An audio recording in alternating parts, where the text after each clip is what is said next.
সবাইকে শুভেচ্ছা জানাই।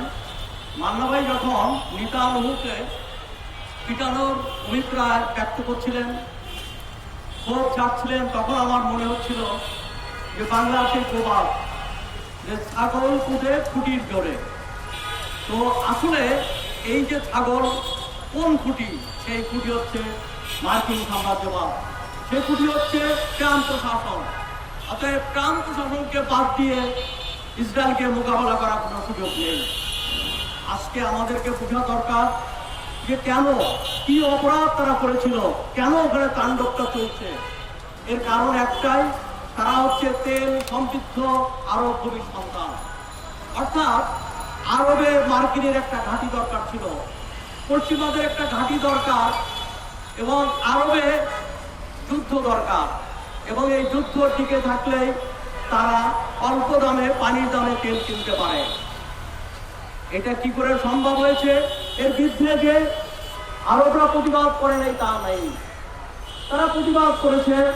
এই সময় বলা যায় যে এক সময় জামাল আব্দুল নাসের, ডক্টর মুসাদ্দিক এর মতো নেতারা ছিলেন, তারা আরব জাতীয়তাবাদ এবং তারা মার্কিনের চোখে চোখ রেখে কথা বলেছিলেন।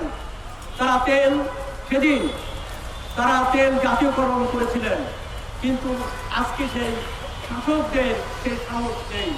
এমনকি সৌদি বাদশাহ আব্দুল আজিজ বিন সৌদের বুকে যতটা পাটা, বুকের পাটা যতটা শক্ত ছিল, মেরুদণ্ড যতটা সোজা ছিল, আজকে আরব বিশ্বের বাদশাহ রাজাদের সে সাহস নেই। তাই এখন প্রয়োজন হচ্ছে আরব বিশ্ব।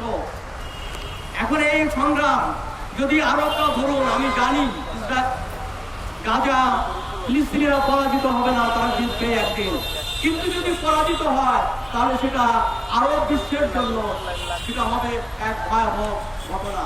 অতএব সেই জায়গা থেকে আরবদের দ্বিচারী নীতি, নতজানু নীতির কারণে আজকে পশ্চিমা দুনিয়া এবং এই মোড়লরা এই শহর পাচ্ছে।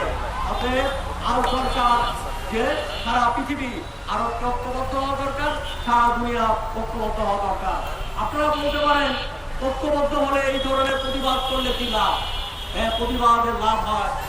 আমার মনে পড়ে, আপনারা অনেকেই জানেন যে ভিয়েতনামে যখন যুদ্ধ চলছিল তখন সারা পৃথিবীতে প্রতিবাদের ঝড় উঠেছিল।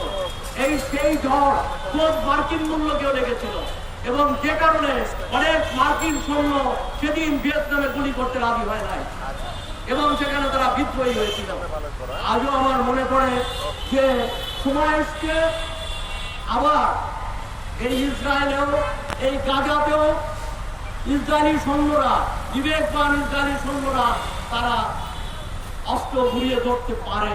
কেননা আমি একজন সৈনিকের বক্তব্য শুনছিলাম, সেই সৈনিক বলছে যে আমাদের কত নাম প্রকাশে অনিচ্ছুক এক সৈনিক, পশ্চিমা দুনিয়ার পত্রপত্রিকা ছাপা হয়েছে, তিনি বলছিলেন যে আমাদের তো ইসরায়েলি সৈন্য আমরা, আমাদেরকে ফিলিস্তিনি অর্থাৎ হামাসকে মোকাবেলা করার জন্য নিয়ে আসা হয়েছিল, কিন্তু আমরা সেখানে কেবল হামাসের যুদ্ধে অস্ত্র ধরে নেই, আমরা অনেক বেসামরিক মানুষকে হত্যা করছি, তাদের সন্তান, শিশু, এমনকি বন্য প্রাণী যেখানে যা পাচ্ছি আমরা সেখানে গুলি করছি।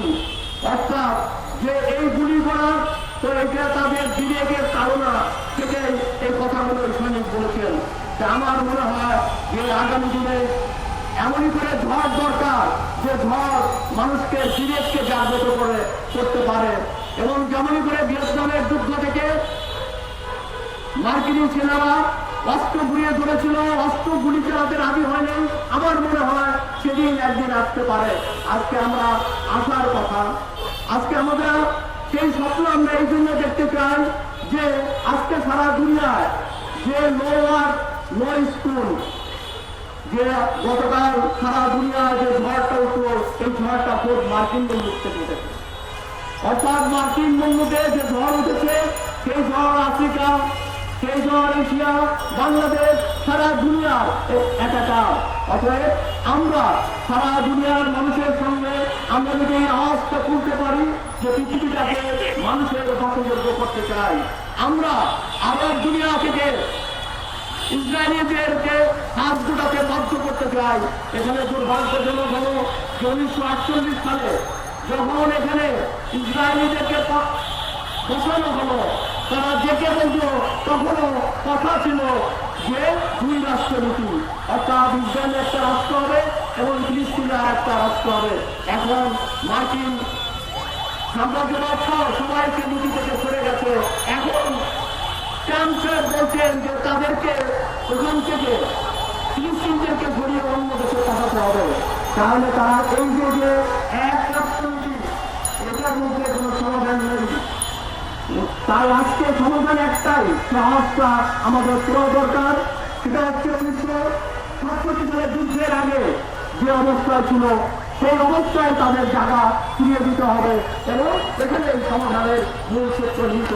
আর এর জন্য দরকার আরো বিশ্বের ঐক্য, এর জন্য দরকার সারা দুনিয়ার সমস্ত শান্তিকামী মানুষের ঐক্য, এবং সেই ঐক্য ভিন্ন ভিন্ন প্রচেষ্টার মধ্য দিয়ে সেই ঐক্য গড়ে উঠবে বলে আমি বিশ্বাস করি। পরিশেষে আমি সারা দুনিয়ার যে আওয়াজ উঠেছে, যে ক্ষোভ দিনরা উঠে পড়েছে, তাদের সঙ্গে কণ্ঠ মেলায় সংহতি জানাই, এ কথা বলেই আমি আমার বক্তব্য শেষ করছি।